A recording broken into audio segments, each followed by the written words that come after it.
ಅಖಿಲಾಂಡ ಕೋಟಿ ಬ್ರಹ್ಮಾಂಡ ನಾಯಕ ರಾಜಾದಿರಾಜ ಯೋಗಿರಾಜ ಪರಬ್ರಹ್ಮ ಶ್ರೀ ಸಚ್ಚಿದಾನಂದ ಸದ್ಗುರು ಸಾಯಿನಾಥ್ ಮಹಾರಾಜ್ ಕಿ ಜೈ. ಗುರುವಿನ ಪಾದಾರವಿಂದಗಳಿಗೆ ವಂದಿಸುತ್ತಾ ನಮಸ್ತೆ ಸ್ನೇಹಿತರೆ, ಸರ್ವರಿಗೂ ಯುಗಾದಿ ಹಬ್ಬದ ಹಾರ್ದಿಕ ಶುಭಾಶಯಗಳು. ಯುಗಾದಿ ಹಬ್ಬದಿಂದ ನಮ್ಮ ಹೊಸ ವರ್ಷದ ಆರಂಭ ಆಗತ್ತೆ. ಈ ಹೊಸ ವರ್ಷ ನಿಮ್ಮ ಬಾಳಿಗೆ ಸುಖ, ಶಾಂತಿ, ನೆಮ್ಮದಿಯನ್ನು ತುಂಬಿಸ್ಲಿ. ಜೀವನ ಕಷ್ಟನೇ ಕೊಡಲಿ, ಸುಖನೇ ಕೊಡಲಿ, ಆ ಎರಡು ಏರಿಳಿತಗಳನ್ನು ಸಮತೋಲನದಲ್ಲಿ ಇಟ್ಕೊಂಡು ಜೀವನವನ್ನು ಎದುರಿಸುವಂಥ ಶಕ್ತಿ ಆ ಭಗವಂತ ನಿಮಗೆ ಕರುಣಿಸ್ಲಿ ಅಂತೇಳಿ ನಾನು ಪ್ರಾರ್ಥನೆಯನ್ನು ಮಾಡ್ತಾ ಇವತ್ತಿನ ವಿಡಿಯೋನ ಶುರು ಮಾಡ್ತಾ ಇದ್ದೀನಿ. ಸ್ನೇಹಿತರೆ, ಎಂದಿನಂತೆ ಇದು ಒಂದು ಟೈಮ್ಲೆಸ್ ಜನರಲ್ ರೀಡಿಂಗ್ ಆಗಿರುತ್ತೆ. ಹಾಗೆ ಇದು ಕನೆಕ್ಟಿವ್ ಎನರ್ಜಿಯಲ್ಲಿರುತ್ತೆ. ನೀವು ಯಾವ ಸಮಯದ ಎನರ್ಜಿ ಪ್ರಕಾರ ಈ ರೀಡಿಂಗಿಗೆ ಕನೆಕ್ಟ್ ಆಗ್ತಿರೋ ಖಂಡಿತವಾಗಿ ಈ ಎನರ್ಜಿ ನಿಮ್ಮ ಎನರ್ಜಿಗೆ ಕನೆಕ್ಟ್ ಆಗುತ್ತೆ, ನಿಮ್ಮನ್ನು ಹೀಲ್ ಮಾಡುತ್ತೆ. ಅನೇಕ ರೀತಿಯ ವಿಚಾರಗಳಲ್ಲಿ ಸರಿಯಾದ ತೀರ್ಮಾನಗಳನ್ನು ತಗೊಳ್ಳೋಕ್ಕೆ ನಿಮಗೆ ಮಾರ್ಗದರ್ಶನ ಮಾಡುತ್ತೆ. ಹಾಗೆ ಎಂದಿನಂತೆ ಗುರುವನ್ನು ಹಾಗೆ ನೀವು ನಂಬಿದ ದೈವಶಕ್ತಿಗಳನ್ನು ಸ್ಮರಣೆ ಮಾಡಿಕೊಂಡು ದೀರ್ಘವಾದ ಉಸಿರನ್ನು ನಿಧಾನವಾಗಿ ಒಳಗೆ ತಗೊಳ್ತಾ ದೀರ್ಘವಾದ ಉಸಿರನ್ನು ನಿಧಾನವಾಗಿ ಹೊರಗೆ ಹಾಕ್ತಾ ಈ ಎನರ್ಜಿಗೆ ಕನೆಕ್ಟ್ ಆಗಿ. ಕೆಲವರ ಅಭಿಪ್ರಾಯದಲ್ಲಿ ನೀವು ಕಠೋರ ಸ್ವಭಾವದರು, ಭಾವನೆಗಳೇ ನಿಮ್ಮಲ್ಲಿಲ್ಲ, ಸ್ವಾರ್ಥಿಗಳು, ಸ್ವಲ್ಪ ಅಹಂಕಾರ ಹೆಚ್ಚೇ ಇದೆ ಅನ್ನೋ ರೀತಿಲಿ ಕೆಲವರು ಯೋಚಿಸ್ತಾ ಇದ್ದಾರೆ ನಿಮ್ಮ ಬಗ್ಗೆ. ಈ ರೀತಿ ಕೂಡ ನೇರವಾಗಿ ಕೂಡ ನಿಮಗೆ ಹೇಳಿದ್ದಾರೆ. ಆದರೆ ನೀವು ಸಾಮಾನ್ಯ ಜನ ಅಲ್ಲ ಅನ್ನೋ ರೀತಿಲಿ ಬರ್ತಾ ಇದೆ. ಯಾಕಂದರೆ ನೀವು ಕರ್ಮದ ಶುದ್ಧೀಕಾರರು. ಹಾಗಾಗಿ ಕೆಲವು ಜನರಿಗೆ ಹೊರಗೆ ನೋಡಲು ನೀವು ಕಲ್ಲಿನಂತೆ ಕಾಣ್ಬೋದು, ಆದರೆ ಒಳಗೆ ನೀವು ತುಂಬ ಭಾವನಾತ್ಮಕರು, ತುಂಬ ಒಂದು ಗಾಯಗೊಂಡವರು ಅನ್ನೋ ರೀತಿಯಲ್ಲಿ. ಅಂದರೆ ಕೆಲವು ನೋವುಗಳನ್ನು, ಸಮಸ್ಯೆಗಳನ್ನು, ಜೀವನದ ಸಂಘರ್ಷಗಳನ್ನು, ಹೊಣೆಗಾರಿಕೆಯನ್ನು, ಜವಾಬ್ದಾರಿಯನ್ನು, ಕರ್ತವ್ಯಗಳನ್ನು ನಿಭಾಯಿಸ್ತಾ ನೀವು ಇಷ್ಟೊಂದು ಭಾವನಾತ್ಮಕವಾಗಿ ಗಾಢವಾದ ಒಂದು ತೇಜಸ್ಸನ್ನು ಹೊಂದಿರ್ತೀರ. ಆ ತೇಜಸ್ಸು ಎಲ್ಲೋ ಒಂದು ರೀತಿಯಲ್ಲಿ ಅವರಿಗೆ ಅಹಂಕಾರ ಅನಿಸ್ಬೋದು, ಇಲ್ಲ ಕಠೋರ ಸ್ವಭಾವ ಅನಿಸ್ಬೋದು, ಭಾವನೆಗಳೇ ಇಲ್ಲ ಅನ್ನೋ ರೀತಿಯಲ್ಲಿ ನೀವು ಅವರಿಗೆ ತೋರ್ತಾ ಇರ್ಬೋದು. ಆದರೆ ನೀವು ನಿಜವಾಗೂ ಒಳಗಿನಿಂದ ಭಾವನಾತ್ಮಕವಾಗಿ ಬಹಳ ಮೃದು ಮನಸ್ಸಿನವರು. ಒಮ್ಮೆ ನೀವು ಯಾರನ್ನಾದರೂ ಪ್ರೀತಿಸಿದರೆ, ನಂಬಿದರೆ ಖಂಡಿತ ನೀವು ಅವರಿಗೋಸ್ಕರ ನಿಮ್ಮ ಅಮೂಲ್ಯವಾದ ಸಮಯವನ್ನು ಕೊಡ್ತೀರಾ. ಅಷ್ಟೊಂದು ಭಾವನಾತ್ಮಕ ಜೀವಿ ನೀವಾಗಿದ್ದೀರಾ. ಆದರೆ ಈಗ ಅದೇ ಪ್ರೀತಿ, ಅದೇ ನಂಬಿಕೆ ನಿಮ್ಮ ಮನಸ್ಸನ್ನು ಒಡೆದಿದೆ ಕೆಲವು ವಿಚಾರಗಳಲ್ಲಿ. ಹಾಗಾಗಿ ಈ ರೀತಿ ಕಠೋರ ಅಂಥೇಳಿ ನೀವು ಕೆಲವರಿಗೆ ಕಾಣಿಸ್ತಾ ಇದ್ದೀರಾ. ಆದರೆ ನಿಮ್ಮ ಮನಸ್ಸನ್ನೇ ನೀವು ಒಂದು ಕಠೋರ ಸ್ವಭಾವದೊಂದಿಗೆ ರಕ್ಷಿಸ್ಕೊಳ್ತಾ ಇದ್ದೀರಾ. ಯಾಕಂದರೆ ಆ ವಂಚನೆ, ಆ ನಂಬಿಕೆ ದ್ರೋಹ ಮತ್ತೊಮ್ಮೆ ಆಗಬಾರ್ದು ಅನ್ನೋ ರೀತಿ ಗಟ್ಟಿತನದ ಒಂದು ಮನೋಭಾವವನ್ನು ಹೊಂದಿ ನೀವು ಎದುರಿಗೆ, ಲೋಕದ ಎದುರಿಗೆ ಕಾಣಿಸ್ಕೊಳ್ತಾ ಇರ್ಬೋದು, ಜನರ ಎದುರಿಗೆ ಕಾಣಿಸ್ಕೊಳ್ತಾ ಇರ್ಬೋದು, ಸಂಬಂಧಿಕರ ಎದುರಿಗೆ ಕಾಣಿಸ್ಕೊಳ್ತಾ ಇರ್ಬೋದು. ಆದರೆ ಒಳ ಮನಸ್ಸು ನಿಮ್ಮದು ತುಂಬ ಮೃದುವಾಗಿದೆ. ಅದು ಈಗ ಭಗವಂತನಿಗೆ ಕನೆಕ್ಟ್ ಆಗಿದೆ. ಅಂದರೆ ನೀವು ನಂಬಿದ ಗುರುವಿಗೆ ಮಾತ್ರ, ಇಲ್ಲ ದೇವರಿಗೆ ಮಾತ್ರ ಆ ಮನಸ್ಸು ತಿಳಿದಿದೆ ಅನ್ನೋ ರೀತಿಯಲ್ಲಿ ಬರ್ತಾ ಇದೆ. ಇಲ್ಲಿ ನೀವು ಯಾರನ್ನೇ ಆಗಲಿ ಆಯ್ಕೆ ಮಾಡ್ಕೊಂಡಿದ್ದೀರಾ ಅಂದರೆ ಅದು ಸಾಮಾನ್ಯ ಅಲ್ಲ, ಅದು ನಿಮಗೆ ಒಂದು ಒಳ್ಳೆಯ ಜೀವನವನ್ನು ಕೊಡುವಂಥದ್ದನ್ನೇ ಆಯ್ಕೆ ಮಾಡ್ಕೊಂಡಿದ್ದೀರಾ. ಯಾಕಂದರೆ ನೀವು ಕೆಲವು ಪಾಠಗಳಿಂದ ತುಂಬಾ ಜೀವನದಲ್ಲಿ ಕೆಲವಷ್ಟು ಅಸ್ತವ್ಯಸ್ತಗಳನ್ನು ಸುಧಾರಿಸ್ಕೊಂಡಿದ್ದಾರೆ ನಿಮ್ಮ ಜೀವನದಲ್ಲಿ. ಹಾಗಾಗಿ ಇಲ್ಲಿ ಗುರುವೂ ಅಷ್ಟೇ ನಿಮ್ಮ ಜೀವನವನ್ನು ಸುಂದರವಾಗಿ ರೂಪಿಸಿಕೊಡುವ ಜವಾಬ್ದಾರಿಯನ್ನು ತಗೊಂಡಿದ್ದಾರೆ. ಯಾಕಂದರೆ ನೀವೀಗ ಅವರ ಶರಣದಲ್ಲಿರೋದ್ರಿಂದ. ಗುರುವೇ ಸರ್ವಸ್ವ, ನೀವೇ ನನಗೆ ತಂದೆ, ನೀವೇ ನನಗೆ ತಂದೆ, ತಾಯಿ, ಬಂಧು ಬಳಗ ಅನ್ನೋ ರೀತಿಯಲ್ಲಿ ಗುರುವಿಗೆ ನೀವು ಸಮರ್ಪಣೆಯಾಗಿದ್ದೀರಾ. ಹಾಗಾಗಿ ನೀವು ಎಷ್ಟು ಅವರಿಗೆ ಸಮರ್ಪಣೆಯಾಗಿದ್ದೀರೋ ಅಷ್ಟೇ ನಿಮ್ಮ ಜೀವನದಲ್ಲಿ ನೀವು ಬದಲಾವಣೆಯನ್ನು ಕಂಡುಕೊಂಡಿದ್ದೀರಾ. ಇದು ನಿಮ್ಮ ವ್ಯಕ್ತಿತ್ವದಲ್ಲಿ ತುಂಬಾ ಸುಧಾರಣೆ ತಂದಿದೆ. ತುಂಬ ಕಷ್ಟಗಳನ್ನು ಎದುರಿಸಿದ್ದೀರಾ, ನಂಬಿದವರು ದೂರ ಹೋಗಿದ್ದಾರೆ, ನೀವು ನಿಮ್ಮ ಕೆಲವು ಇಷ್ಟವಾದ ವಿಚಾರಗಳನ್ನು ತ್ಯಾಗ ಮಾಡಿದ್ದೀರಾ, ಒಂಟಿತನ ಒಮ್ಮೊಮ್ಮೆ ಕಾಡತ್ತೆ. ಇದೇ ಎಲ್ಲ ನಿಮ್ಮ ಆತ್ಮವನ್ನು ಶುದ್ಧಿ ಮಾಡ್ತಾ ಇದೆ ಅನ್ನೋ ರೀತಿಯಲ್ಲಿ ಕನೆಕ್ಟ್ ಆಗ್ತಾ ಇದೆ. ಇಲ್ಲಿ ನೀವು ನಿಮ್ಮ ಕುಟುಂಬದಲ್ಲಿ ಹುಟ್ಟಿದ್ದೀರಾ, ಯಾರಿಗೋಸ್ಕರನಾದರೂ ಏನಾದರೂ ತ್ಯಾಗ ಮಾಡಿದ್ದೀರಾ, ಅವ್ರಿಗೆ ಒಳ್ಳೆಯದಾಗಲಿ ಅಂತೇಳಿ ಬಯಸಿದ್ದೀರಾ. ಅಂದರೆ ಹಾಗೆ ಅಕ್ಕನಿಗೋಸ್ಕರ ಸಹಾಯ ಮಾಡೋದಾಗಿರ್ಬೋದು, ಇಲ್ಲ ಸ್ನೇಹಿತೆಗೋಸ್ಕರ ಆಗಿರ್ಬೋದು, ಗೆಳೆಯನಿಗೋಸ್ಕರ ಆಗಿರ್ಬೋದು, ಯಾವುದೋ ರೀತಿ ಒಂದು ಸಂಬಂಧದಲ್ಲಿ ನೀವು ಕೆಲವೊಂದು ವಿಚಾರಗಳಲ್ಲಿ ತ್ಯಾಗ ಮಾಡಿದ್ದೀರಾ. ಕಾಂಪ್ರಮೈಸ್ ಮಾಡಿಕೊಂಡು ನಿಮ್ಮ ಮನಸ್ಸಿಗೆ ಕೆಲವೊಂದು ಇಷ್ಟು ವಿಚಾರಗಳನ್ನು ಸಮಾಧಾನಗೊಳಿಸುವಂತೆ ಹೇಳ್ಕೊಂಡಿದ್ದೀರಾ. ನಿಮಗೆ ನೀವು ಸಮಾಧಾನ ಮಾಡ್ಕೊಂಡಿದ್ದೀರಾ. ಇದರ ಅರ್ಥ ಏನಪ್ಪ ಅಂದರೆ ನೀವು ಆ ಒಂದು ಜನರಿಗಾಗಿರ್ಬೋದು, ಇಲ್ಲ ಆ ಕುಟುಂಬದಲ್ಲಿ ಕೆಲವು ತ್ಯಾಗಗಳನ್ನು ಮಾಡಿದ್ದೀರಾ ಅಂದರೆ ಇದು ಹಳೆಯ ಪಾಪ, ಹಳೆಯ ಕರ್ಮಗಳನ್ನು ಕ್ಲೀನ್ ಮಾಡಲು ನಿಮ್ಮ ಆತ್ಮದ ಉದ್ದೇಶ ಆಯ್ಕೆ ಮಾಡಿಕೊಂಡಿದೆ. ಹಾಗೆ ನೀವು ಕಾರ್ಮಿಕ್ ಕ್ಲೀನರ್ಸ್ ಕೂಡ ಆಗಿದ್ದೀರಾ. ಹಾಗಾಗಿ ನಿಮ್ಮ ಕುಟುಂಬದಲ್ಲಿ ಅವರು ಎಷ್ಟೇ ನಿಮ್ಗೆ ಅವಮಾನ ಮಾಡಿದಾರೋ, ಇಲ್ಲ ಬೆಲೆ ಕೊಟ್ಟಿಲ್ವೋ, ಒಟ್ಟಾರೆಯಾಗಿ ಅವರಿಗೆ ಒಳ್ಳೆಯದಾಗಬೇಕು ಅಂತಲೇ ಬಯಸ್ತಾ ಇದ್ದೀರಾ, ಶ್ರಮ ಪಡ್ತಾ ಇದ್ದೀರಾ. ಅಂದರೆ ನೀವು ಅವರ ಜೀವನವನ್ನು ಸರಿಪಡಿಸಬೇಕು ಅನ್ನುವ ಆತ್ಮದ ಉದ್ದೇಶವನ್ನು ಹೊಂದಿಯೇ ಜನ್ಮ ಪಡೆದಿದ್ದೀರಾ. ಹಾಗಾಗಿ ಇದು ಕಾರ್ಮಿಕ್ ಕ್ಲೀನರ್ಸನ್ನು ಸೂಚಿಸ್ತಾ ಇದೆ ನಿಮ್ಮ ಪರವಾಗಿ. ನಿಮ್ಮ ಕುಟುಂಬದ ನೋವನ್ನು ನೀವು ಹೊತ್ಕೊಳ್ತಾ ಇದ್ದೀರಾ, ತಮ್ಮ ಕನಸುಗಳನ್ನು ತ್ಯಾಗ ಮಾಡ್ತಾ ಇದ್ದೀರಾ, ಎಲ್ಲರಿಗೂ ಬೆಳಕು ಕೊಡ್ತಾ ಇದ್ದೀರಾ. ಆದರೆ ತಮ್ಮೊಳಗೆ ಕತ್ತಲೆ ಅನ್ನೋದು ಎಲ್ಲೋ ಒಂದು ರೀತಿಯಲ್ಲಿ ಇದೆ. ಆ ಕತ್ತಲೆ ಈಗ ಗುರುವಿನ ಮೂಲಕ ಬೆಳಕಿನ ರೂಪಕ್ಕೆ ರೂಪಾಂತರಗೊಳ್ತಾ ಇದೆ. ಇದಕ್ಕೆ ಕಾರಣ ನಿಮ್ಮ ಜೀವನದಲ್ಲಿ ಗುರು ಬಂದ ಮೇಲೆ ನಿಮಗೆ ಬಂದ ಆತ್ಮವಿಶ್ವಾಸ. ಹಾಗೆ ನಿಮ್ಮ ಜೀವನ ಸುಲಭವಾಗಿಲ್ಲ, ಆದರೆ ನಿಮ್ಮಲ್ಲಿ ಆತ್ಮವಿಶ್ವಾಸದ ಶಕ್ತಿ ಬಹಳವಾಗಿದೆ. ಇದೇ ಆತ್ಮವಿಶ್ವಾಸದ ಶಕ್ತಿ ಗುರುವಿನ ಬಳಿ ನಿಮ್ಮನ್ನು ಕನೆಕ್ಟ್ ಮಾಡಿದೆ. ಅಂದರೆ ಅವರ ಶರಣದಲ್ಲಿ ನೀವು ಹೋಗಲಿಕ್ಕೆ ಎಲ್ಲೋ ಒಂದು ರೀತಿಯಲ್ಲಿ ನಿಮ್ಮ ಒಂದು ಒಳ್ಳೆಯ ವಿಶೇಷವಾದ ಗುಣ, ವ್ಯಕ್ತಿತ್ವ ದೇವರು ಅರ್ತಿದ್ದಾರೆ, ಗುರು ಅರ್ತಿದ್ದಾರೆ. ಬೇರೆಯವರಿಗೆ ನೀವು ಕಠೋರವಾಗಿ ಇಲ್ಲ ಅಹಂಕಾರಿ ರೀತಿಯಲ್ಲಿ ಕಾಣಿಸ್ಬೋದು, ಸ್ವಾರ್ಥಿಗಳ ಥರ ಕಾಣಿಸ್ಬೋದು. ಆದರೆ ಇಲ್ಲಿ ಜನರ ದೃಷ್ಟಿಯಲ್ಲಿ ನೀವು ನಿಮ್ಮ ಜೀವನ ಶೈಲಿಯನ್ನು ನೋಡೋದು ಬೇಡ, ಭಗವಂತನ ದೃಷ್ಟಿಯಲ್ಲಿ ನಿಮ್ಮ ಜೀವನ ಶೈಲಿ ಗೆದ್ದಿದೆ. ಯಾರು ನೋಡದಂಥ ಸಮಯದಲ್ಲಿ ಮೌನವಾಗಿ ಹತ್ತಿದ್ದೀರಾ. ಯಾರಿಗಾದರೂ ನೋವನ್ನು ಹೇಳ್ಕೊಳ್ಬೇಕು ಅಂತ ಹೇಳಿ ನಿಮ್ಗೆ ಅನಿಸುತ್ತೆ, ಆದರೆ ಹೇಳೋದಿಲ್ಲ. ಯಾಕಂದರೆ ಮತ್ತೆ ಗಾಯ ಆಗೋ ಭಯ, ಇಲ್ಲ ಅಂದರೆ ಸುಮ್ಮನೆ ಬೇರೆಯವರಿಗೆ ಯಾಕೆ ತೊಂದರೆ ಕೊಡಬೇಕು ಅನ್ನೋ ಮನೋಭಾವ ಕೂಡ ನಿಮ್ಮಲ್ಲಿದೆ ಅನ್ನೋ ರೀತಿಯಲ್ಲಿ ಕನೆಕ್ಟ್ ಆಗ್ತದೆ. ನೀವು ಯಾರನ್ನೇ ಆಗಲಿ ಯಾವುದೇ ಒಂದು ಸಂಬಂಧದಲ್ಲಿ ಇದ್ದೀರಾ ಅಂದರೆ ಆ ಸಂಬಂಧವನ್ನು ತುಂಬ ಆಳವಾಗಿ ಪ್ರೀತಿಸ್ತೀರಾ, ಆದರೆ ತೋರಿಸ್ಕೊಳ್ಳೋದಿಲ್ಲ. ಹಾಗೆ ಇಲ್ಲಿ ನಿಮಗೆ ಗುರು ನಿಧಾನವಾಗಿ ನಿಮ್ಮ ಜೀವನದಲ್ಲಿರುವ ಕೆಲವು ಕರ್ಮಗಳನ್ನು ಶುದ್ಧಿಗೊಳಿಸ್ತಾ ಇದ್ದಾರೆ. ಹಾಗಾಗಿ ಅವರ ದಯೆ, ಕರುಣೆ, ಪ್ರೇಮವನ್ನು ನೀವು ಸಂಪಾದನೆ ಮಾಡಿದರೆ, ಹಾಗಾಗಿ ಇಲ್ಲಿ ಯಾರೂ ಕಿತ್ತುಕೊಳ್ಳದ ಭಾಗ್ಯವನ್ನು ನಿಮಗೆ ಕೊಡುವ ಯೋಜನೆ ಗುರುವು ಮಾಡ್ತಿದ್ದಾರೆ. ಖಂಡಿತ ಆದಷ್ಟು ಬೇಗನೆ ನೀವೇನು ತ್ಯಾಗ ಮಾಡಿದಿರೋ, ಕೆಲವು ಆಸೆಗಳನ್ನು ಬಿಗಿಯಾಗಿ ನೀವು ಯಾರಿಗೂ ಹೇಳದೆ ಇಟ್ಕೊಂಡಿದ್ದೀರಲ್ಲ, ಆ ಆಸೆಗಳು ಪೂರೈಸ್ತವೆ.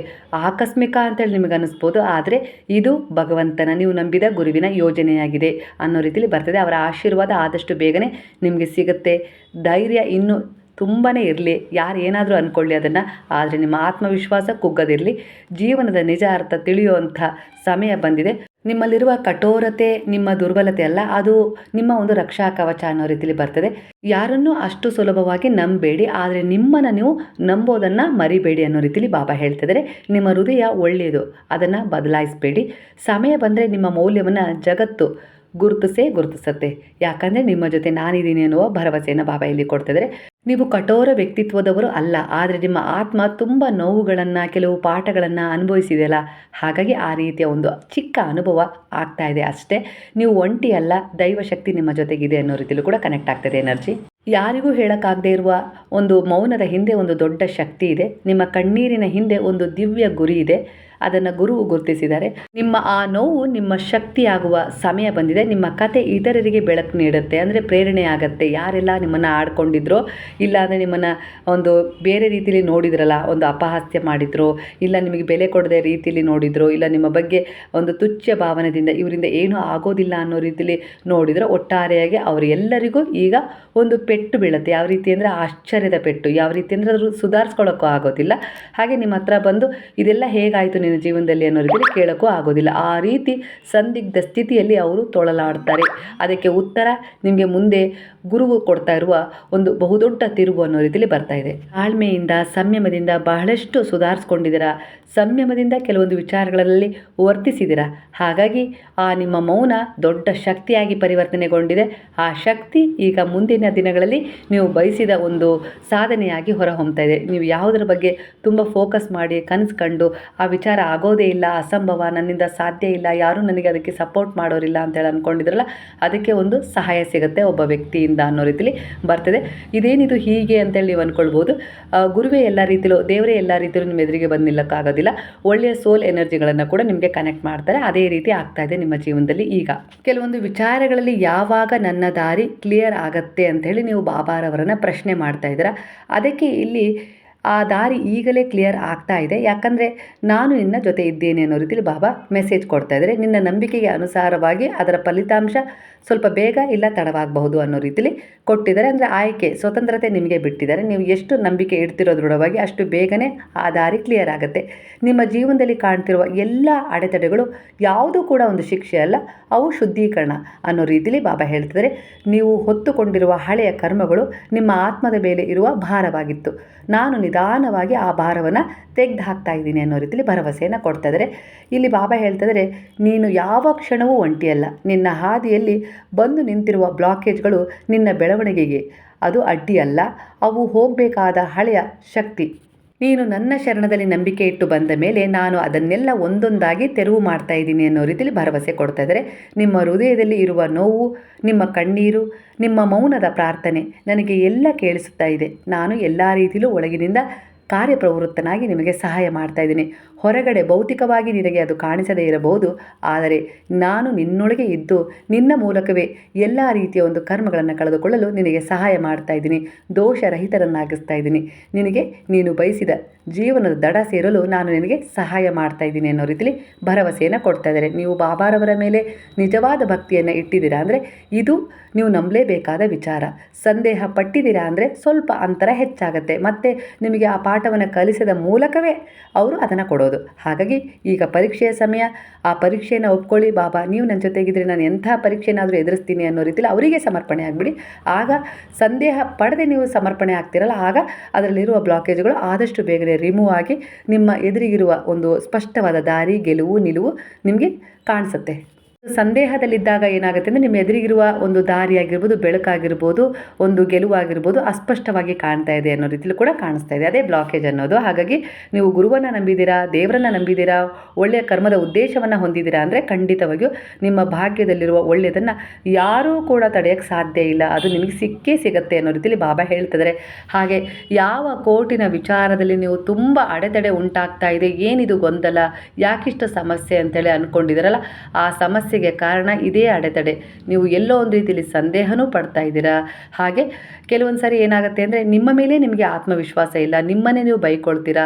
ನಾನು ನತದೃಷ್ಟಿ ಆಗಿರ್ಬೋದು, ನನ್ನ ಹಣೆ ಬರನೇ ಸರಿ ಇಲ್ಲ, ಅದು ನನಗೆ ಸಿಗುತ್ತೋ ಇಲ್ಲೋ ಅನ್ನೋ ರೀತಿಲಿ ನೀವು ಅದ್ರ ಬಗ್ಗೆ ಒಂದು ಇಟ್ಕೊಂಡಿರೋ ಅಭಿಪ್ರಾಯಕ್ಕೆ ಅದು ಅಡೆತಡೆ ಅಂತೇಳಿ ಅನ್ನಿಸ್ತಾ ಇದೆ. ಆದರೆ ನೀವು ಎಷ್ಟು ದೃಢವಾದ ವಿಶ್ವಾಸ ಇಡ್ತೀರೋ ಅಷ್ಟು ಬೇಗನೆ ಆ ನ್ಯಾಯ ನಿಮಗೆ ಸಿಗುತ್ತೆ.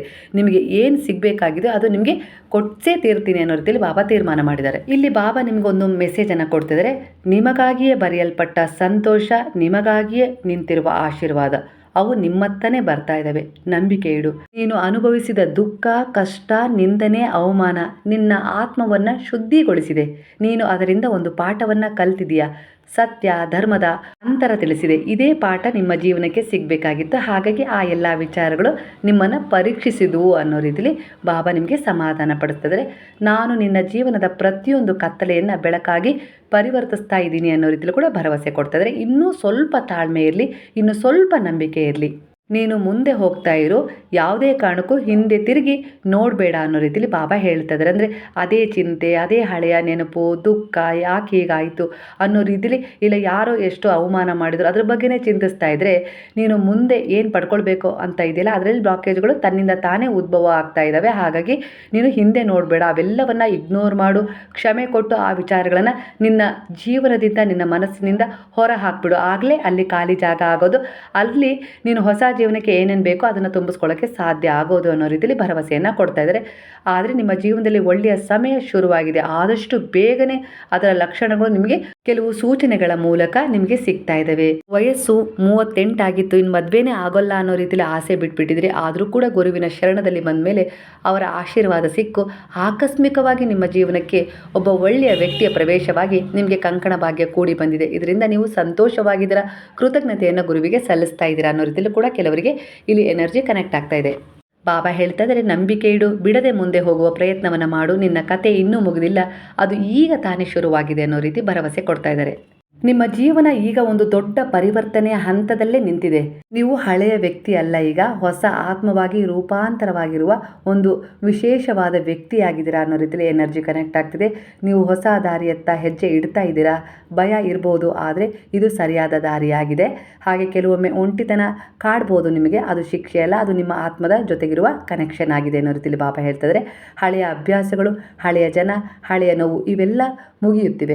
ಹೊಸ ಜೀವನಕ್ಕೆ ಜಾಗ ಸೃಷ್ಟಿಯಾಗ್ತಾ ಇದೆ.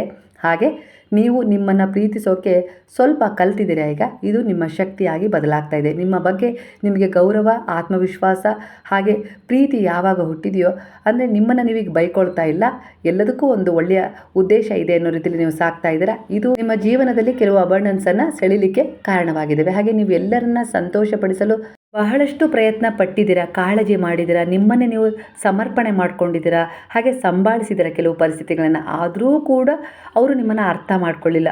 ಅವರು ಸಂತೋಷ ಪಡಬೇಕು ಅಂಥೇಳಿ ನೀವೆಷ್ಟು ತ್ಯಾಗ ಮಾಡಿದಿರಿ, ಆದರೂ ಕೂಡ ಅವರು ಯಾವುದೇ ರೀತಿ ಬೆಲೆ ಕೊಡಲಿಲ್ಲ.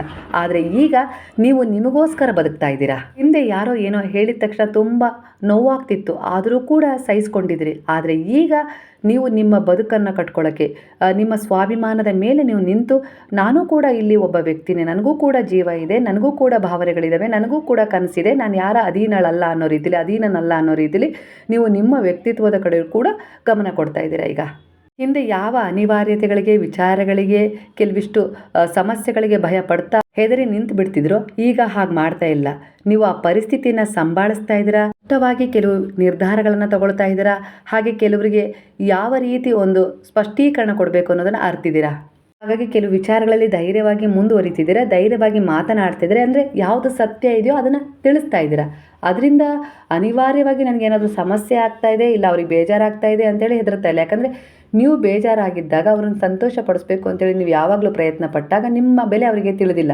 ಹಾಗಾಗಿ ಈಗ ನಿಮ್ಮ ವ್ಯಕ್ತಿತ್ವದ ಕಡೆ ನೀವು ಗಮನ ಕೊಡ್ತಾ ಇದ್ದೀರಿ. ಈಗ ಅವರೆಲ್ಲೋ ಒಂದು ರೀತಿಯಲ್ಲಿ ತಳಮಳಗೊಳ್ತಾ ಇದ್ದಾರೆ. ಅಂದರೆ ನಿಮಗೆ ಎಲ್ಲೋ ಒಂದು ರೀತಿಯಲ್ಲಿ ಬೆಲೆ ಕೊಡಲಿಲ್ಲ, ಇಲ್ಲ ಏನು ಈ ವ್ಯತ್ಯಾಸಕ್ಕೆ ಕಾರಣ ಅನ್ನೋ ರೀತಿಯಲ್ಲಿ ಅವರೇ ಚಿಂತೆಗೆ ಒಳಗಾಗೋ ರೀತಿಯಲ್ಲಿ ಈಗ ನಿಮ್ಮ ಮೇಲೆ ಡಿಪೆಂಡ್ ಆಗುವಂಥ ಸ್ಥಿತಿ ಕೂಡ ಬಂದಿದೆ. ಈಗ ಅವರೇ ಬೇಕು ಅಂತಲೇ ನಿಮ್ಮನ್ನು ಮಾತಾಡಿಸ್ತಾರೆ, ಇಲ್ಲ ನಿಮ್ಮ ಜೊತೆ ಟೈಮ್ ಕಳಿಬೇಕು ಅಂತೇಳಿ ಹವಣಿಸ್ತಾ ಇದ್ದಾರೆ. ಈ ರೀತಿಯಾಗಿ ನಿಮ್ಮ ಮೌನ ಈ ರೀತಿಯ ಒಂದು ಶಕ್ತಿಯನ್ನು ಜಾಗೃತಗೊಳಿಸಿದೆ. ಹಾಗಾಗಿ ನಿಮ್ಮ ಸ್ವಾಭಿಮಾನಕ್ಕೆ, ನಿಮ್ಮ ಮೇಲಿರುವ ಗೌರವಕ್ಕೆ ತಂದುಕೊಳ್ಳುವ ಕೆಲಸವನ್ನು ಮಾಡಬೇಡಿ. ಯಾಕಂದರೆ ಇಲ್ಲಿ ನಿಮ್ಮ ಬದುಕು ನಿಮ್ಮದು, ಎದುರಿಗಿರುವವರ ಬದುಕು ಅವರದ್ದು. ಎಲ್ಲರಿಗೂ ಅವರದ್ದೇ ಆದ ಭಿನ್ನ ಆಸೆ, ಹಾಗೆ ಕೆಲವು ವಿಚಾರಗಳು ಇದ್ದೇ ಇರ್ತವಲ್ವ. ಹಾಗಾಗಿ ಅವುಗಳಿಗೆ ಕೆಲವು ಸ್ಪಷ್ಟೀಕರಣಗಳನ್ನು ಕೊಟ್ಟು ನೀವು ಸಾವಧಾನವಾಗಿ ಒಂದು ಚರ್ಚೆಯನ್ನು ಮಾಡಬೇಕು ಅನ್ನೋ ರೀತಿಯಲ್ಲೂ ಕೂಡ ಬರ್ತಾ ಇದೆ. ಎಷ್ಟು ದಿನ ಅಂತೇಳಿ ಅನಿವಾರ್ಯತೆಗೆ ಹೊಂದಿಕೊಂಡು ನೋವನ್ನು ಸಹಿಸ್ಕೊಳ್ತಾ ಇದ್ದೀರಾ. ನೀವು ಎಲ್ಲಿವರೆಗೂ ನೋವನ್ನು ಸಹಿಸ್ಕೊಳ್ತೀರೋ ಅಲ್ಲಿವರೆಗೂ ನಿಮ್ಮ ಆತ್ಮದಲ್ಲಿ ಯಾವ ಉದ್ದೇಶವನ್ನು ಹೊಂದಿ ಅದು ಇಲ್ಲಿ ಜನ್ಮ ತಾಳಿತ್ತು ಅನ್ನೋದನ್ನೇ ನೀವು ಮರೆತು ಬಿಡ್ತೀರಾ. ಯಾವಾಗ ಕೆಲವೊಂದು ನೋವುಗಳನ್ನು, ಕೆಲವೊಂದು ಅವಮಾನಗಳನ್ನು, ನಿಂದನೆಗಳನ್ನು ನೀವು ಸಂಭಾಳಿಸ್ತೀರೋ, ಹಾಗೆ ಎದುರುತ್ತರ ಕೊಡ್ತಿರೋ, ಇಲ್ಲ ಅವರಿಗೆ ಅದನ್ನು ಸ್ಪಷ್ಟವಾಗಿ ಅವರ ಎದುರಿಗೆ ಹೇಳಕ್ಕೆ ಶುರು ಮಾಡ್ತಿರೋ, ಆಗ ನಿಮ್ಮ ಆತ್ಮದ ಉದ್ದೇಶ ಏನಿದೆ ಅಂತೇಳಿ ನಿಮಗೆ ಗೊತ್ತಾಗುತ್ತೆ. ಅದರ ನಂತರ ನಿಮಗೆ ಕೆಲವು ವಿಚಾರಗಳಲ್ಲಿ ತಿರುವು ಸಿಗುತ್ತೆ.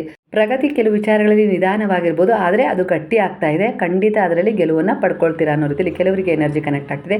ಎಲ್ಲರೂ ನಿಮ್ಮನ್ನು ಅರ್ಥ ಮಾಡ್ಕೊಳ್ಳೋದಿಲ್ಲ, ಆದರೆ ನೀವು ನಿಮ್ಮನ್ನು ಅರ್ಥ ಮಾಡ್ಕೊಳ್ಳೋ ಪ್ರಯತ್ನವನ್ನು ಮಾಡ್ಕೊಳ್ಳಿ. ಆಗ ಎಲ್ಲ ರೀತಿಯ ಒಂದು ವಿಚಾರಗಳು ತನಗೆ ತಾನೇ ಸರಿಯಾಗ್ತವೆ. ನಿಮ್ಮ ಜೀವನದಲ್ಲಿ ಯಾರೋ ಹೋಗ್ತಾರೆ, ಯಾಕಂದರೆ ನಿಮ್ಮ ಲೆವೆಲ್ ಈಗ ಬದಲಾಗ್ತಾ ಇದೆ. ಈ ಹೊಸ ವರ್ಷದ ಆರಂಭಕ್ಕೆ ಇಲ್ಲಿ ಕೆಲವು ಪ್ರಾಕ್ಟಿಕಲ್ ಗ್ರೋತ್ ಟಿಪ್ಸ್ ಸಿಗ್ತಾ ಇದೆ ನಿಮಗೆ. ಯಾವ ರೀತಿ ಅಂದರೆ ಪ್ರತಿದಿನ 10 ನಿಮಿಷ ನಿಮ್ಮ ಜೊತೆ ನೀವು ಕಾಲ ಕಳೆಯೋದನ್ನು ಅಭ್ಯಾಸ ಮಾಡ್ಕೊಳ್ಳಿ.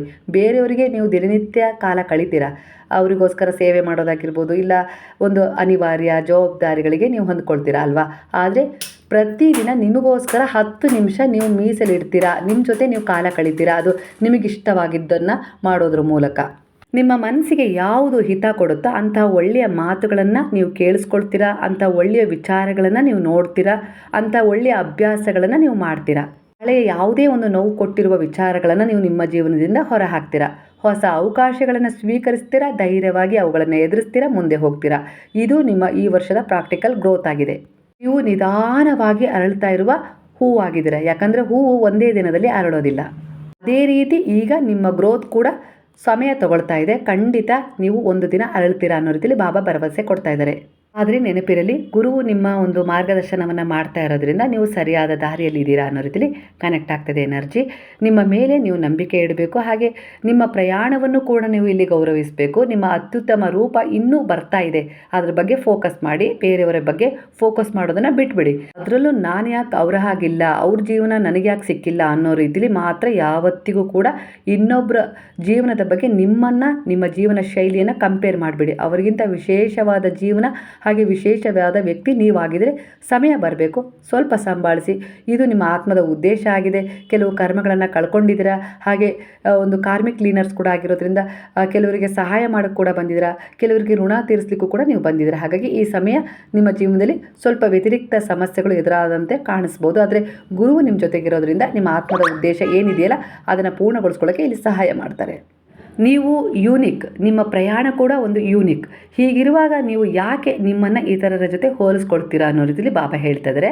ಹಾಗೆ ನಿಮ್ಮ ದಾರಿ ನಿಮಗಾಗಿ ಮಾತ್ರ ನಿರ್ಮಾಣ ಆಗಿದೆ, ಇತರರ ದಾರಿ ನಿಮಗೆ ಸರಿ ಹೋಗೋದಿಲ್ಲ. ನಿಮ್ಮೊಳಗೆ ಇರುವ ಬೆಳಕು ಅದು ಯಾರಿಗೂ ಕಾಪಿ ಆಗೋದಿಲ್ಲ.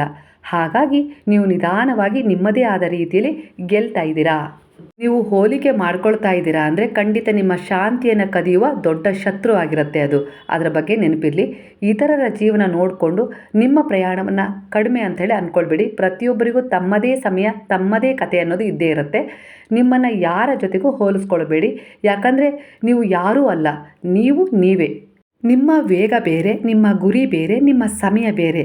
ಅದರ ಬಗ್ಗೆ ಅರಿವಿರಲಿ. ನಿಮ್ಮ ದಾರಿ ನಿಮಗೆ ಸೂಕ್ತವಾಗಿದೆ, ಅದನ್ನು ನಂಬಿ ಮುಂದೆ ನಡೀರಿ. ನೀವು ವಿಶೇಷ, ನೀವು ವಿಭಿನ್ನ. ನಿಮ್ಮ ಪ್ರಯಾಣ ದಿವ್ಯವಾಗಿ ರೂಪಿಸಲಾಗ್ತಾ ಇದೆ. ಇಲ್ಲಿ ಒಂದು ಎನರ್ಜಿ ರೀಡಿಂಗ್ ಯಾವ ರೀತಿ ಬರ್ತಾ ಇದೆ ಅಂದರೆ, ನಿಮ್ಮ ಹೃದಯದಲ್ಲಿ ಕರುಣೆ ತುಂಬಿದೆ, ದಯೆ ತುಂಬಿದೆ, ಪ್ರೇಮ ತುಂಬಿದೆ, ಸೇವೆಯ ಭಾವ ತುಂಬಿದೆ. ಅಂದರೆ ಇದು ದೇವರ ಸ್ಪರ್ಶ. ಅಂದರೆ ಗುರುವು ನಿಮ್ಮೊಳಗೆ ಇದ್ದಾರೆ, ಆ ದೇವರ ಸ್ಪರ್ಶ ನಿಮಗೆ ಆಗ್ತಾ ಇದೆ ಅನ್ನುವ ಸೂಚನೆ ಆಗಿರುತ್ತೆ. ಮಾತನಾಡಲಾರದ ಪ್ರಾಣಿಗಳಿಗೆ ನೀವು ತೋರಿಸುವ ಪ್ರೀತಿ ನಿಮ್ಮ ಕರ್ಮವನ್ನು ಶುದ್ಧಿಗೊಳಿಸ್ತಾ ಇದೆ. ಹಾಗೆ ಪ್ರಾಣಿಗಳಿಗೆ ಆಹಾರ ಕೊಡೋದು ತಾಯಿಯ ಪ್ರೀತಿಯಂತ ದಿವ್ಯ ಸೇವೆಯಾಗಿದೆ ಅನ್ನೋ ರೀತಿಯಲ್ಲಿ ಬರ್ತಾ ಇದೆ. ಹಾಗೆ ನೀವು ಕೊಡುವುದು ನಿಮಗೆ 10 ಪಟ್ಟು ಆಗಿ ಮರಳಿ ಬರುತ್ತೆ ಅನ್ನೋ ರೀತಿಯಲ್ಲಿ ಬಾಬಾ ಹೇಳ್ತಾ ಇದ್ದಾರೆ. ಹಾಗೆ ಕರುಣೆಯಿಂದ ಮಾಡಿದ ಸಣ್ಣ ಕೆಲಸ ದೊಡ್ಡ ಆಶೀರ್ವಾದಗಳನ್ನು ನಿಮ್ಮ ಎದುರಿಗೆ ತೆರೆದಿಡ್ತಾ ಇದೆ ಅಂತ ಹೇಳಿ ಬಾಬಾ ಹೇಳ್ತಾ ಇದ್ದಾರೆ. ಒಟ್ಟಾರೆಯಾಗಿ ಬಾಬಾ ನಿಮ್ಮ ಮೂಲಕ ಅನೇಕ ರೀತಿಯ ಸೇವೆಗಳನ್ನು ಮಾಡಿಸ್ಕೊಂಡಿದ್ದಾರೆ ಅಂದರೆ ಅದು ಸುಮ್ಮನೆ ಅಲ್ಲ. ಯಾಕಂದರೆ ಗುರುವಿನ ಶರಣದಲ್ಲಿ ನೀವು ಹೋಗಿದ್ದೀರಿ ಅಂದರೆ ಮೊದಲು ನಿಮ್ಮ ಹಿಂದಿನ ಜನ್ಮದಲ್ಲಿರುವ ಕೆಲವು ಪ್ರಾರಬ್ಧ ಕರ್ಮಗಳನ್ನು ತೊಳಿಲಿಕ್ಕೆ ಅಂದರೆ ಶುದ್ಧೀಕರಣಗೊಳಿಸಲಿಕ್ಕೆ ಅವರು ಪ್ರಯತ್ನ ಪಡ್ತಾರೆ. ಹಾಗೆ ಈ ರೀತಿ ಸೇವೆಗಳು ನಿಮ್ಮಿಂದ ನಡೀತಾ ಇದ್ದಾವೆ. ಅಂದರೆ ನಿಮ್ಮ ಶುದ್ಧೀಕರಣದ ಸಮಯ ಇದಾಗಿದೆ. ಇದರ ನಂತರ ಪರೀಕ್ಷೆ, ಕೆಲವು ಪರೀಕ್ಷೆಗಳು ಇಲ್ಲ ಒಂದು ವ್ಯತ್ಯಾಸಗಳು ಆಗೋದುಂಟು. ಇಂಥ ಸಮಯದಲ್ಲೂ ದೃಢವಾದ ನಂಬಿಕೆಯಿಂದ ನೀವು ಇದ್ದಿದ್ದೇ ಆದರೆ ಖಂಡಿತ ಫಲಿತಾಂಶ ಸಿಗುತ್ತೆ ಅನ್ನೋ ರೀತಿಯಲ್ಲೂ ಕೂಡ ಇಲ್ಲಿ ಮೆಸೇಜ್ ಸಿಗ್ತಾ ಇದೆ. ಇಲ್ಲಿ ಬಾಬಾರವರ ನೇರವಾದ ಒಂದು ಸಂದೇಶ ಕೂಡ ಸಿಗ್ತಾ ಇದೆ. ನೀವು ಹಸಿದವ ಒಂದು ನಾಯಿಗಾಗಿರ್ಬೋದು, ಒಂದು ಪ್ರಾಣಿಗಾಗಿರ್ಬೋದು, ಒಂದು ತುಂಡು ರೊಟ್ಟಿ ಕೊಟ್ಟಿದ್ದೀರೋ, ಎಲ್ಲೋ ಏನು ಬಿಸ್ಕೆಟ್ ಕೊಟ್ಟಿದ್ದೀರೋ, ಯಾವುದೇ ರೀತಿ ಒಂದು ಆಹಾರ ಕೊಟ್ಟಿದ್ದೀರೋ, ಅದು ಪಕ್ಷಿಗಳಿಗೆ ನೀರು ಕೊಟ್ಟಿದ್ದೀರೋ, ಒಟ್ಟಾರೆಯಾಗಿ ನೀವು ಮಾಡಿದ ಈ ಒಂದು ಸೇವೆ ಇದೆಯಲ್ಲ ಅದು ನೇರವಾಗಿ ನನ್ನ ಬಳಿ ಬಂದು ತಲುಪಿದೆ ಅನ್ನೋ ರೀತಿಯಲ್ಲಿ ಬಾಬಾ ಹೇಳ್ತಿದ್ದಾರೆ. ಪ್ರಾಣಿಗಳಿಗೆ ಆಹಾರ ಕೊಟ್ಟರೆ ನಿಮ್ಮ ಜೀವನದ ಅಡಚಣೆಗಳು ನಿಧಾನವಾಗಿ ದೂರವಾಗ್ತಾ ಇದ್ದಾವೆ ಅನ್ನೋ ರೀತಿಯಲ್ಲಿ ಕರ್ಮ ಫಲಗಳನ್ನು ತಿಳಿಸ್ತಾ ಇದ್ದಾರೆ ಬಾಬಾ. ಹಕ್ಕಿಗಳಿಗೆ ನೀರು, ಧಾನ್ಯ ಕೊಟ್ಟರೆ ಮನಃಶಾಂತಿ ಮತ್ತು ಶುಭ ಸುದ್ದಿಗಳು ಬರ್ತವೆ. ಕರುಣೆಯಿಂದ ಸೇವೆ ಮಾಡಿದರೆ ಕರ್ಮ ಕ್ಲೀನ್ ಆಗತ್ತೆ. ಸಂತಾನ ಭಾಗ್ಯ ಬೇಕಾದವರಿಗೆ ದೈವ ಆಶೀರ್ವಾದ ಸಿಗುವ ಯೋಗ ಹೆಚ್ಚಾಗತ್ತೆ. ಹಾಗೆ ಪಿತೃಗಳ ಸೇವೆ ಮಾಡಿ, ಅವರ ನೆನಪನ್ನು ಮಾಡಿಕೊಂಡು ಅವರ ಹೆಸರಲ್ಲಿ ಏನಾದರೂ ದಾನ ಧರ್ಮದ ಸೇವೆ ಮಾಡಿ ಅನ್ನೋ ರೀತಿಯಲ್ಲಿ ಬರ್ತದೆ. ನಾಳೆ ಕೂಡ ಮಾಡ್ಕೊಳ್ಬೋದು. ನಿಮ್ಮ ಪಿತೃಗಳನ್ನ ಸ್ಮರಣೆ ಮಾಡಿಕೊಂಡು ನಿಮ್ಮ ಕೈಲಾದ ಯಾವುದೋ ಒಂದು ಸೇವೆಯನ್ನು ಬಡ ಮಕ್ಕಳಿಗೆ, ನಿಸ್ಸಹಾಯಕರಿಗೆ, ಪ್ರಾಣಿ ಪಕ್ಷಿಗಳಿಗೆ ಮಾಡಿ. ಖಂಡಿತವಾಗಿ ಇದರಿಂದ ಆರ್ಥಿಕ ಸುಧಾರಣೆ ಆಗೋದ್ರ ಜೊತೆಗೆ ಸಂತಾನ ಭಾಗ್ಯ ಕೂಡ ಲಭಿಸುತ್ತೆ. ಮನಸ್ಸಿಗೆ ಶಾಂತಿ, ಮನೆಯಲ್ಲಿ ಸಂತೋಷದ ವಾತಾವರಣ ಹೆಚ್ಚಾಗುತ್ತೆ ಅನ್ನೋ ರೀತಿಯಲ್ಲಿ ಬಾಬಾ ನಿಮಗೆ ಸೂಚನೆಯನ್ನು ಕೊಡ್ತಿದ್ದಾರೆ. ದಾನದಿಂದ ಧನದ ದಾರಿ ತೆರೆಯುತ್ತೆ ಅನ್ನೋ ರೀತಿಯಲ್ಲಿ ಹೇಳ್ತಿದ್ದಾರೆ. ನೀವು ಹೇಳ್ಬೋದು ಕೆಲವೊಂದು ದಿನಗಳಲ್ಲಿ ದಾನ ಮಾಡಬಾರ್ದು, ಲಕ್ಷ್ಮಿ ಮನೆಯಿಂದ ಹೊರಗೆ ಹೋಗ್ತಾಳೆ ಅಂತೇಳಿ. ಆದರೆ ಖಂಡಿತ ಆ ಅಭಿಪ್ರಾಯವನ್ನು ಹೊಂದಬೇಡಿ. ಯಾಕಂದರೆ ಮನಸ್ಸಿನಲ್ಲಿ ಈ ಗೌಜಿದೆ. ದಾನ ಎಷ್ಟು ನೀವು ಕೊಡ್ತಾ ಹೋಗ್ತೀರೋ ಧನದ ದಾರಿ ತಾನಾಗಿಯೇ ತೆರೆದುಕೊಳ್ತಾ ಹೋಗುತ್ತೆ ಅನ್ನೋ ರೀತಿಯಲ್ಲಿ ಬಾಬಾ ಹೇಳ್ತಾ ಇದ್ದಾರೆ. ಒಳ್ಳೆಯ ಕರ್ಮ, ಒಳ್ಳೆಯ ಸೇವೆ, ಮನುಷ್ಯತ್ವ, ಮಾನವೀಯತೆಗಳು ಎಷ್ಟು ಹೆಚ್ಚಾಗ್ತಾ ಹೋಗುತ್ತೋ ಅಂದರೆ ಸಮಯಕ್ಕೆ ಅನುಗುಣವಾಗಲ್ಲ, ಅದು ನಿರಂತರವಾಗಿರಬೇಕು. ಯಾವ ಸಮಯ ಅಂಥೇಳಿ ಅದನ್ನು ಸ್ಥೀಮಿತಗೊಳಿಸಬಾರ್ದು. ಯಾವುದೇ ಒಂದು ಸಮಯದಲ್ಲಿ ಯಾರೋ ಬಂದು ಮಧ್ಯರಾತ್ರಿಯಲ್ಲಿ ಒಂದು ಲೋಟ ನೀರು ಕೇಳಿದರೆ ಖಂಡಿತ ನೀರನ್ನು ಕೊಡಬೇಕು. ಯಾರೋ ಬಂದು ತುರ್ತಾಗಿ ನಮ್ಮ ಮನೆಯಲ್ಲಿ ಆಸ್ಪತ್ರೆಗೆ ಕರ್ಕೊಂಡು ಹೋಗೋರು ಯಾರೂ ಇಲ್ಲ, ಸ್ವಲ್ಪ ಕರ್ಕೊಂಡು ಹೋಗೋಕ್ಕೆ ಸಹಾಯ ಮಾಡಿ ಅಂದರೆ ನೀವೊಂದು ಸಹಾಯ ಮಾಡ್ತಾ ಇದ್ದೀರ ಅಂದರೆ ಖಂಡಿತವಾಗಿ ಇದರಿಂದ ತೊಂದರೆ ಆಗ್ಬೋದು, ಇಲ್ಲ ಯಾವುದೋ ರೀತಿಯಲ್ಲಿ ಮೋಸ ಆಗುತ್ತಾ, ಏನೋ ಯಾರಿಗೆ ಯಾಕೆ ಒಳ್ಳೇದು ಮಾಡಬೇಕು ಅನ್ನೋ ರೀತಿಯಲ್ಲಿ, ಯಾರು ಸುದ್ದಿ ನಮ್ಗೆ ಯಾಕೆ ಅನ್ನೋ ರೀತಿಯಲ್ಲಿ ನೀವು ಯೋಚಿಸಬಾರ್ದು ಅನ್ನೋ ರೀತಿಯಲ್ಲಿ ಬರ್ತಾ ಇದೆ. ಯಾಕಂದರೆ ಸಹಾಯ ನಿಮ್ಮನ್ನು ಅರಸಿ ಬಂದಿದೆ ಅಂದರೆ ಅಲ್ಲಿಗೆ ಯಾವುದೋ ಒಂದು ಶುದ್ಧೀಕರಣ ನಿಮ್ಮಲ್ಲಿ ಆಗಬೇಕು, ಇಲ್ಲ ದೋಷ ಕಳಿಬೇಕು. ಹಾಗಾಗಿ ಆ ಭಗವಂತನ ಈ ರೂಪದಲ್ಲಿ ನಿಮ್ಮ ಬಳಿ ಬಂದು ನಿಂತಿರ್ತಾರೆ. ಈ ಒಂದು ಸಹಾಯ ಮಾಡು, ಈ ದೋಷ ನಿನಗೆ ನಿವೃತ್ತಿಗೊಳ್ಳುತ್ತೆ ಅನ್ನೋ ರೀತಿಯಲ್ಲಿ ಕೆಲವೊಂದು ವಿಚಾರಗಳು ನಿಮ್ಮ ಎದುರಿಗೆ ಬಂದಿದ್ದಾವೆ. ಅದರಲ್ಲಿ ನೀವು ಯಾವ ರೀತಿ ವರ್ತಿಸಿದ್ದೀರಾ ಅನ್ನೋದ್ರ ಮೇಲೆ ಇಲ್ಲಿ ಅದರ ಒಂದು ಫಲ ನಿಮಗೆ ಸಿಕ್ಕಿರುತ್ತೆ ಅನ್ನೋ ರೀತಿಯಲ್ಲಿ ಕೂಡ ಕನೆಕ್ಟ್ ಆಗ್ತದೆ. ಎನರ್ಜಿ ನಿಮ್ಮ ಆತ್ಮದ ಶುದ್ಧತೆಯನ್ನು ತೋರಿಸುತ್ತೆ. ನೀವು ಪ್ರಾಣಿಗಳಿಗೆ ತೋರಿಸುವ ಪ್ರೀತಿ, ನೀವು ಅವರಿಗೆ ಕರುಣೆ ತೋರಿಸಿದಾಗ ದೇವರು ನಿಮ್ಮ ಮೇಲೆ ಕರುಣೆ ತೋರಿಸ್ತಾರೆ ಅನ್ನೋ ರೀತಿಯಲ್ಲಿ ಕೂಡ ಎನರ್ಜಿ ಕನೆಕ್ಟ್ ಆಗ್ತಾ ಇದೆ.